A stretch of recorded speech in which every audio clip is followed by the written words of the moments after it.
With us now, Sonya Curry, Paige Lankford, Wanda Durant, and Diane Gronkowski. First of all, yes, let's just give them their due. Well done. Yes. I mean, this is incredible. When y'all look back at all of that work, the practices, the late nights, the concerts, everything. I mean, Wanda, what was one thing that you feel like you got right? That I was present and I was engaged and I didn't give up. It wasn't always the best of times, but I stayed in there. That's the one thing I did right. I feel like each of you, I walked away with something that I hold dear. And with Sonya, I've talked about it now so many times. When, you talk about that story when Steph missed a big game because he didn't do his chores the night before. But why was that important to you? What were you instilling in them? Well, we've always just instilled that God first, family second, and the rest after that, whether it's school or whether it's going to be work. And so, through the Montessori, it's like your yes has to be yes. So when you set that expectation, there has to be follow through.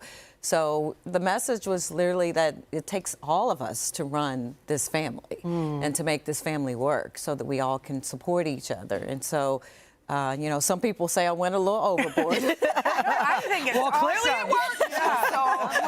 Yeah, it's just to put this family first. I love that. Paige, we didn't know until today that Thomas Rhett actually never took a music lesson, and yet you saw something in him. Oh, look at this picture. Oh my gosh, so cute. Yeah, see how little he is. Like you knew he loved it, but you didn't push or... No, I mean, he grew up just a regular teenager doing sports and soccer and football, and really wasn't until he got to college that he decided that he wanted to do that, although he entertained us from the time he was that little. Yeah, exactly. And Wanda, Kevin called you the MVP, in that speech. You talked about, the single mom days. What do you take away from that time? And I've said it before, when you were pouring into me, little did I know that this was going to be my destiny. But what I took from his recognition of my effort during the MVP speech and calling me the real MVP is that at that moment I realized he got it. Because prior to that, it seemed like we were fighting back and forth, and I was like wondering, am I doing this right? I know he had made it to the NBA, but is he going to become the man that I wanted him to be or that I hoped for him to be? But when he gave that speech, it was like, Mom, letting me know you did all right. And so I was proud of that moment. We heard a piece in the earlier hours how sometimes you would go without food so you could feed your children. Yes. It's incredible. Yes. Diane, all of y'all have multiple kids, we should say. And you've poured your love into every single one of you, made them all feel special. Diane, you have a lot of kids, though, man. How did you show up? Look at that. A lot of boys. I have one, and my house is stinky. I can't even imagine. How did you show up for all of those boys? Well, they knew that if I wasn't at their game, I was at someone else's game. Yeah. And I just went from one to the other. You just kept going. Always had to be prepared. You had to have everything ready the day before. Yeah. Well, I remember walking and leaving your house, and I got back on the plane, and you said, don't wish it away. Don't be so busy. Oh, I want to get out of diapers. Oh, I want to get out of this moody teenager phase. Like, you were like, just know that there's going to be a time where you might miss the pitter-patter. Yes. And that stuck with me. That's such good advice. It's like, you just don't wanna let wish the it little away. moments go by. Yeah, don't worry about they didn't make their beds. Yeah. Or they didn't bring their dishes over. Yeah. It's like, find the things that are important in life to worry about. Well, you guys all stuck the landing on that one, so I think it worked out. I know, and you're making us feel like it's possible for us. We're like, there's hope for us. These incredible women are sticking around to share more advice on how to raise kids with big dreams. That's right after this.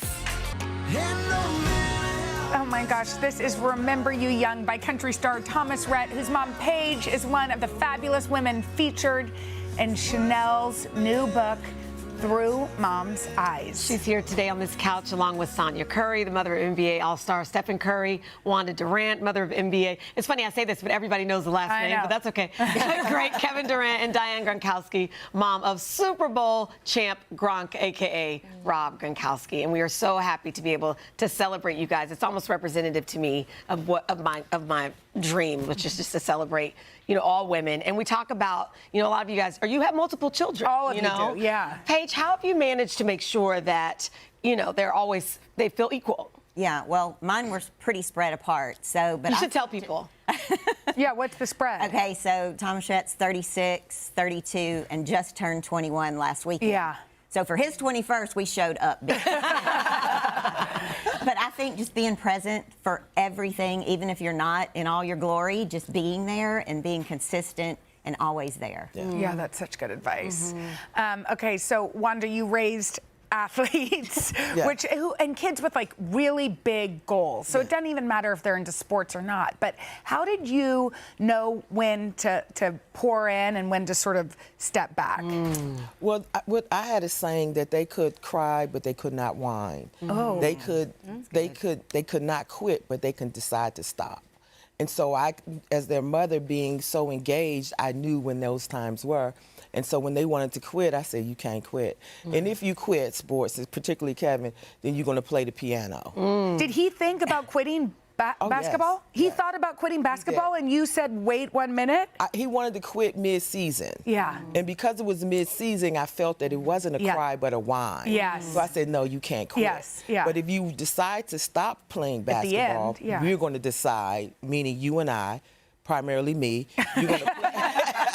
You're going to play the piano. Yeah. Right? Wow. And so I knew he wasn't musically inclined, so I knew that would be a deterrent. That's super smart. You know, Diane, you offered really good advice because here's the thing.